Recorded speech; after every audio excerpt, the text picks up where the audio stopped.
The science station floated quietly above the red clouds of planet Avar 6. It was a shared outpost. Both humans and K'vari worked together there.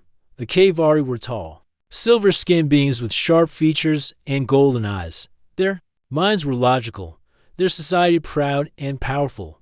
Most of them saw humans as primitive, emotional, and strange. Torn was one of the few humans stationed at Avar 6.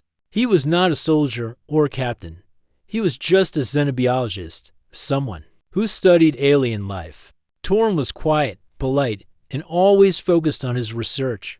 That morning, Torn was working in Lab Hall 3, checking DNA samples from a desert insect. When the doors slid open, a group of K'vari entered. At the front was Velra, one of the top science officers. She was respected among her people, smart, serious, and confident. She glanced at Torn, then smirked. Still playing with bugs, human, Torn looked up, calm as always. They're interesting. Even the smallest creatures have something to teach us. Velra folded her arms. That's what humans always say. You find meaning in everything. Emotions, dreams, even mating. The other K'vari behind her chuckled. One of them whispered, I heard humans kiss before mating. Like animals. Velra raised an eyebrow and continued. You humans make such a big deal of your physical bonding. You light candles. You whisper soft words. What is it you say again? I love you. It sounds silly. Torn didn't react. He had heard worse before. Still, he looked at Velra and replied simply. It may sound silly to you, but to us, connection matters. Velra smiled in a mocking way. Connection, between bodies, perhaps. But your kind brings emotion into everything. That's not science. That's weakness. Torn stepped away from his station and stood straight. Respect is not weakness, and not everything can be explained by logic alone. There was a moment of silence. Even the other K'vari seemed surprised by his calm confidence. Velra tilted her head slightly. Interesting. You don't get angry. I don't need to, he answered. That made her pause. Later that day, in the shared dining hall, Velra sat across from her fellow K'vari scientists. I don't understand that human, Velra said, chewing on a protein stick. He doesn't react the way others do. Zin looked serious. He's strange, too calm, too soft. He challenged my thoughts without raising his voice. That's unusual. Zin leaned closer. You're not interested in him, are you? Velra scoffed. Please. He's a human. Their kind depends too much on feelings. Their mating practices are based on emotion, not efficiency. Still, her mind wandered. She remembered the way Torn had looked at her. Not with fear, not with hate, but with honesty. Maybe I should study him, she said at last. Zin raised an eyebrow. Study? As a subject, for comparison, Velra said quickly. To understand how human minds work during bonding. From a scientific point of view, Zin chuckled. You're serious? Velra nodded. I'll test his reactions, observe his behavior. It will prove my point. Human bonding is strange and unnecessary. The next day, Velra walked into Torn's lab again. He was surprised to see her alone. I've decided to accept your challenge, she said. What challenge? Torn asked, confused. You said, emotional connection matters. I want to test that. With you, a full biological and emotional study. Torn blinked. You mean, study human bonding? Yes, I will spend time with you, talk with you, eat with you, observe your behavior, even during rest cycles. I want to understand. Torn thought for a moment. He didn't trust her reasons completely, but he also saw a chance to change something. Maybe, just maybe, he could show her that humans were more than just strange creatures with feelings. All right, he said. If we both agree on clear boundaries and mutual respect. Velra smiled. Agreed.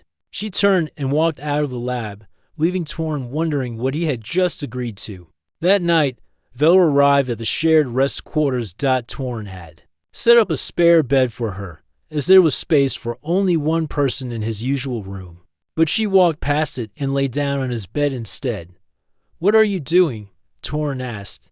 K'vari rest close during observation trials, she said. It is efficient, Torn sighed. We're not Kavari.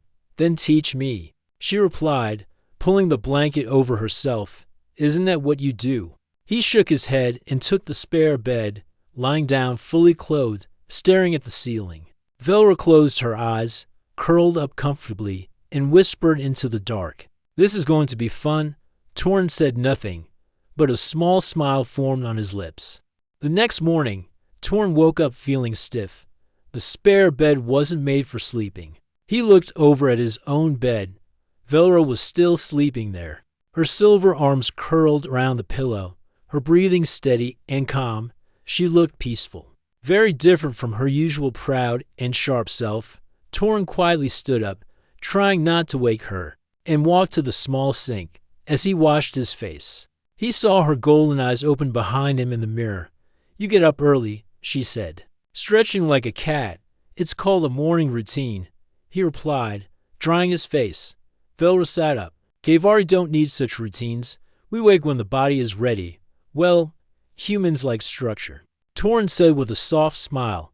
Velra stood up and walked past him, completely comfortable. She grabbed a small energy bar from the shelf and took a bite. I've made a list, she said. Chewing. For the bonding study, Torn raised an eyebrow. A list? Yes.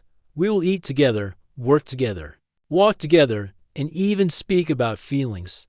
That is what humans do in their bonding, yes? Torn nodded slowly. That's part of it. I will experience each of these steps, then I will decide if this human connection truly means anything. Torn looked at her, unsure whether to laugh or worry. Velra was serious. That day, Velra followed Torn everywhere at the lab. She watched him clean tools and prepare samples. She kept asking questions. Why do humans hum when they work? It helps us focus, Torn answered. Why do you say thank you to machines? It's habit and respect. She wrote it all down in her small silver tablet. But instead of looking bored or annoyed, Velra seemed curious. During lunch, she sat across from him in the dining hall. She tried a human dish, rice with vegetables, and made a face. This is too soft, she said. Kavari food must be chewed with strength. Torn laughed. Not everything needs to be a fight. Even food, she asked. He shook his head.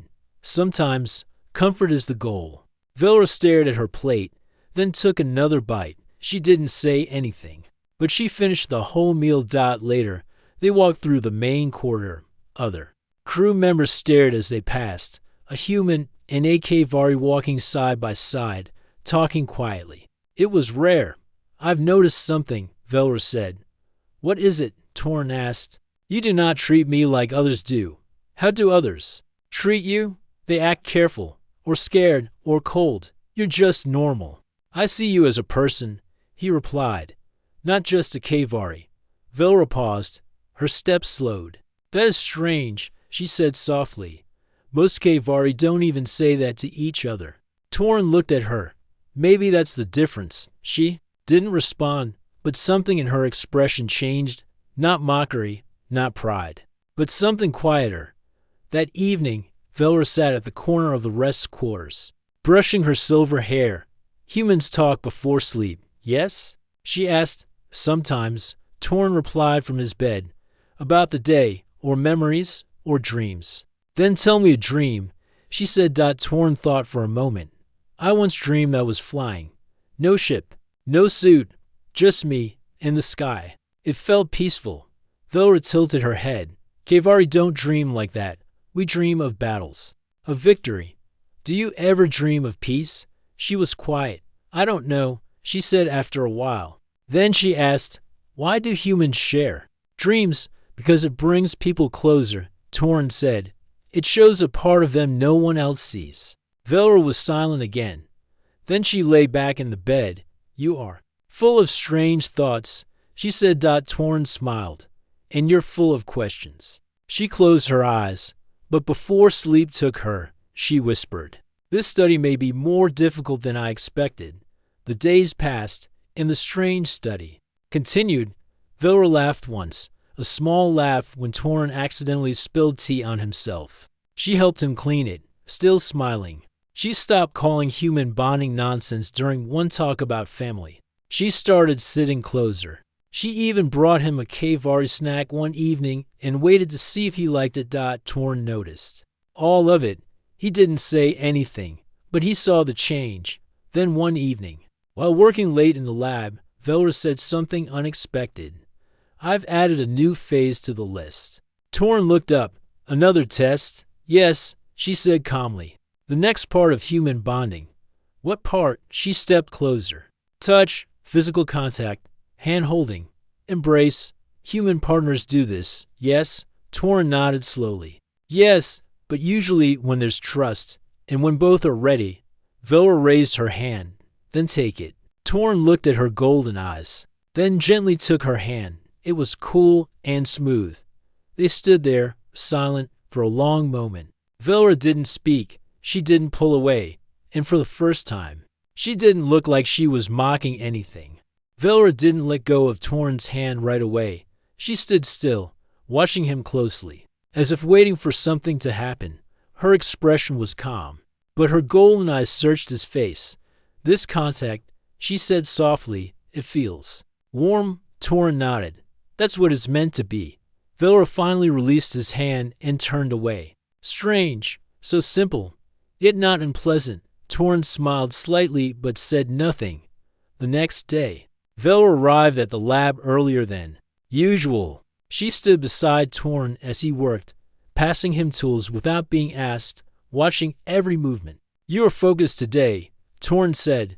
"I'm always focused," she replied, "more than usual." "I mean," Velra hesitated. "I had a dream." Torn looked up, surprised. "Another battle?" "No," she said. "Not this time." "What was it about?" She looked away. "We were sitting together." "Just sitting." "It was quiet." Torn smiled. "That sounds like peace." Velra didn't answer, but the idea stayed in her mind. Their study continued for days. The list grew longer. They cooked together in the shared kitchen. Velra burned her first pancake but refused to give up. Torn helped her fix the temperature. She pretended not to enjoy it, but the way she finished the serving said otherwise. They walked through the garden area of the station. Velra asked about human flowers and why they grew things they couldn't eat. Torn explained that some things existed just to be beautiful. She said it was a waste of space, but her eyes stayed on the flowers longer than his. They talked about childhood. Torn told her stories about growing up on Earth, about his younger sister, an old cat named Rain. Velra listened quietly, occasionally asking questions. When she spoke about her own past, her voice was lower. "I was trained at 8, combat drills, mental focus, no room for weakness." "That sounds hard." Torn said. "It made me strong," she replied. "But did it make you happy?" Velra didn't answer. Velra stared at the food on her tray. She had picked it up only minutes ago, but now she had no desire to eat. Her stomach felt strange, not painful, just heavy, unsettled. The smell of cooked rice made her wrinkle her nose. "You're not eating," Torn said gently, sitting across from her in the dining hall. "I'm not hungry," she replied. "That's new." Velra nodded slowly. "Yes, I always eat." Torn leaned forward. "Are you feeling sick?" She shook her head. "No fever, no weakness, just strange. Maybe you need to rest," he offered. Velra stood up. "I'll visit the medical." "You need just to check." Torn nodded. "Do you want me to come?" She paused. Her usual response would have been no, but this time, after a short silence, she said yes. Inside the medical bay, the machine scanned Velra's body. The Kvari doctor, Relin, stood by the screen. His expression was unreadable. Velra sat upright on the examination bed, arms crossed. Torn waited beside the door, quietly. Finally, Relin spoke. "You are carrying life." Velra blinked. "What? You're pregnant," Relin said plainly. "The scan shows early signs. Cells are forming, rapid growth." "It's true." Velra's heart beat faster. "That is impossible. A Kvari and a human cannot. I ran the test twice." The doctor interrupted. "It is happening. This is a hybrid child." Velra turned to Torn. Eyes wide, as if she didn't understand what was happening. Torn stepped closer. It's mine, Relin nodded. There is no other explanation. The DNA confirms it. Silence filled the room. Velra stood up quickly. This must be a mistake. I didn't mean. This was supposed to be a study. Torn looked calm, but his eyes were serious. It wasn't just a study anymore. Not for me. Velra stepped back. Her thoughts were spinning. She had mocked human emotions, laughed at the idea of bonding. And now, she was carrying a child. I need time, she said quietly and walked out of the room. Velra sat quietly in the garden chamber of the space station. Round her, human and alien plants grew side by side. Soft lights glowed in the corners. She didn't see any of it. Her mind was full of confusion. She was pregnant with a human's child. It should have been impossible. Their species were different in so many ways, and yet, the scans were clear. Life was growing inside her, part Kavari, part human, and the father was Torn. She wrapped her arms around her stomach, as if trying to understand what was happening inside her. She wasn't weak. She had trained in combat, faced danger, survived battles. But now she felt fear, a kind she had never known. What would her people say? The next day, Velra stood before the Kavari council room aboard the station. A few Kavari officers sat around a long metal table. Commander Zin, her old friend, stood beside them. The doctor has confirmed it, Zin said coldly. A child, with human blood. Velra stood tall. It's true. Zin frowned. Velra, this is a mistake. You should not have gotten involved. The humans are emotional creatures. They twist the mind. No one twisted my mind, Velra replied. It was my choice. Then it was a foolish one. Zin snapped. The child is unnatural. This union was not meant to happen. We should remove the problem before it spreads. Velra's eyes widened. Remove. It's early. Zin said. The child can be stopped. Quietly. No one needs to know. Velra felt cold all over him. For a second, she didn't speak. Then her voice came, strong and clear. No. Zin narrowed his eyes. Velra, no, she repeated. This child is not a mistake, and I will not allow harm to come to it. Zin stepped forward. Think, Velra. Our people will never accept this. You will lose your honor. You will be treated as a traitor. Velra lifted her head. Then I will stand alone. But I will not destroy something that is a part of me, a part of him. There was silence. Even the council members didn't speak. Velra turned and walked out without waiting for permission. Torn was in the lab when she found him. He looked up, worried. Are you all right? Velra didn't speak at first. She walked to him and stood close, her hands shaking slightly. They want me to end it, she said quietly, to erase this life. Torn's heart sank. What did you say? I said no, Velra replied. Because I realized something. I mocked your ways, your emotions. But now, I feel them. I understand why you value connection, why you protect life. Torn gently placed his hand on her shoulder. You're not alone. Velra met his eyes. I need your help if I stay here. They will pressure me again. I need to go somewhere safe. Torn nodded. Then we leave. With help from Chief Halden, the human station commander, Torn and Velra made a quiet plan.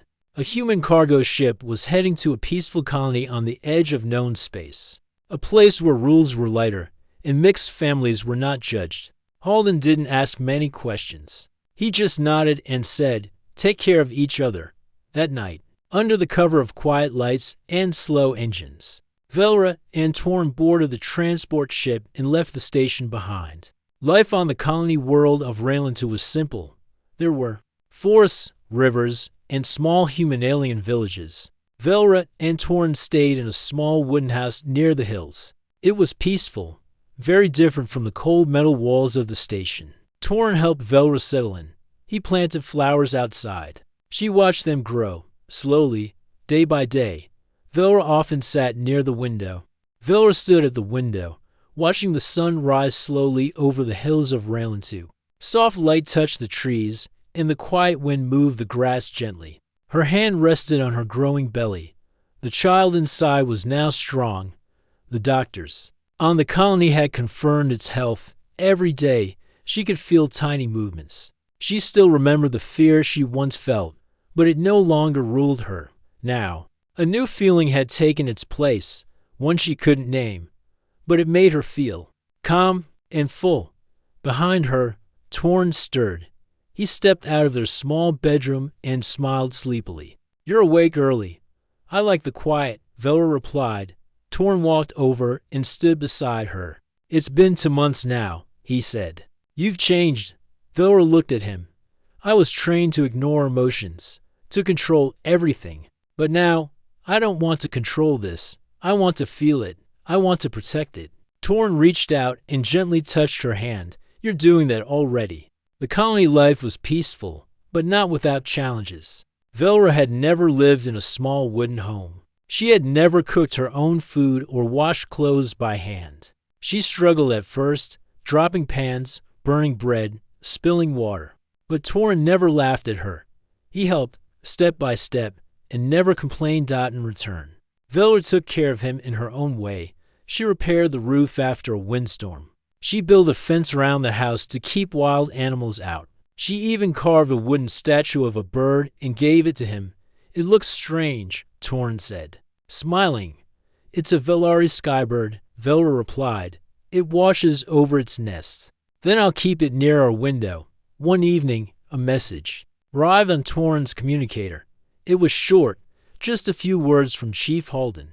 "A Kvari ship is on the way. They are looking for her." Velra stood silently after reading it. Her hands closed into fists. "They found us," she said. Torn nodded. "What do you want to do?" Velra took a deep breath. "I don't want to run anymore." "You're sure?" "Yes," she said. "This child is not a shame. It's proof of something greater. If they want to face me, let them." The next day, the Kvari ship landed near the colony. Its silver body shone under the sun, and its engines hummed low and deep. A group of Kvari officers stepped out, dressed in dark blue armor. At the front was Commander Zin. Torn and Velra stood together as the Kvari approached. A small crowd gathered from the colony, humans and aliens alike, curious and worried. Zin stopped a few steps away. His eyes landed on Velra's belly, and he frowned. "So it's true," he said. "You still carry it." "I do." "This child is a mistake," Commander Zin repeated, his voice cold and hard.